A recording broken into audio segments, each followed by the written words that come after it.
Markets are gearing up for the Fed's final policy meeting of the year. It's set to kick off tomorrow, and joining us ahead of that is Bill Dudley. He, of course, is the former New York Fed president. Bill, welcome. It's great to see you this morning. The market is betting that we are going to see another 25 basis point rate cut. You think that that's the case? I think it's almost certainly the case. When John Williams went out and basically made the case for 25 basis points, and no one else at the Board of Governors, including the chairman, contradicted him, it's pretty obvious that that's what they want to do at this point. There does look like there could be more dissension than we've seen at any meeting to date, at least in this part of the Fed rate cutting cycle. As many as 5 different members have sounded pretty hawkish. What's the debate between the hawks and the doves at this point? Well, the debate is basically about 2 things. Number one, what's the greatest risk to the economy? Upside pressure on inflation or downside risk to the labor market? So which risk should we be most focused on? And 2, what's the current stance of monetary policy? Is it restrictive? If you start with the presumption that monetary policy is restrictive and that the risk to the downside on the labor market dominate, then of course you want to cut rates. You want to make policy less restrictive. But if you think that the risks are maybe more evenly balanced between inflation and the labor market, and you think that monetary policy is not restrictive, then you obviously want to opt for keeping rates unchanged at this meeting. That's really what the debate's about. We know that debate is there.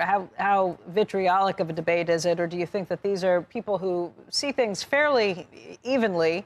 They just maybe find the balance weighing one side over the other. I'm trying to get at how much of a common ground do you have on the Fed, and how difficult or easy it might be for a new Fed chair to try and sway some of those members? I think that it's not vitriolic at all, because I think the arguments are pretty reasonable on either side. I think you can make a strong case for either side. We'll find out in the fullness of time whether monetary policy today is actually restrictive, and we'll find out whether the risks to the labor market exceed the risks to inflation. So I think the arguments on both sides are reasonable. So I don't think there's going to be a tremendous amount of discourse. There will be some dissents. Stephen Moran will probably push for a 50 basis point rate cut. And I would imagine Jeffrey Schmidt of the Kansas City Fed will opt for no interest rate reductions, and maybe another 1 or 2 Federal Reserve Bank presidents could join Schmidt. But this idea that Powell is losing control of the Federal Reserve, I think that's just totally misplaced. This is a very difficult environment where the Fed is missing on both sides of its dual mandate, and the outlook is very uncertain, especially given the fact that we haven't had much in the way of official government economic information. So I think in that environment, it's reasonable for people to disagree. I wasn't suggesting Powell's losing control of the Fed. I'm trying to get a handle on what you think a new Fed chairman next year might be able to do in terms of influence. Well, I think at the end of the day, the Fed chairman obviously does have a lot of influence. It basically controls the staff, controls the agenda of the Federal Open Market Committee meetings. But in terms of the actual votes, they only have 1 out of the 12 votes. And so that can influence the committee. Maybe you could get an additional rate cut. But if the committee thinks that the economic information implies that the federal funds rate should say at 3.5%, 3.75%, and the chairman wants to go to 3%, it's just not going to happen. So at the margin, maybe you can get a additional rate cut, but you're not going to be able to get a lot more rate cuts if the committee thinks that's not appropriate given the economic situation. We just had Kevin Hassett on from the White House. Obviously, he's seen as the front runner right now. What do you think of Kevin Hassett in that position? Well, I think it's, I would certainly wouldn't disagree with the notion that he is the most likely candidate. And, I think at the end of the day, once you're in the seat, you're going to want to do what you think is best to achieve the Fed's mission.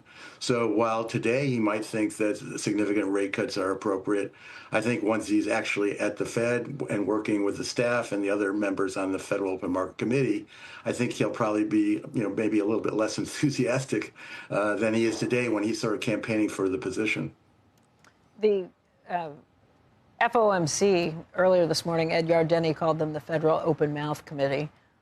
We know that the Secretary of the Treasury, Scott Bessent, has said that he would like to remake the Fed, the Federal Reserve in some ways. As a former Federal Reserve member, what do you think of that?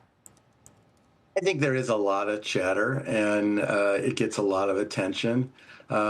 So I certainly think the critique is valid, but I guess the question I have is sort of what harm is caused by this information.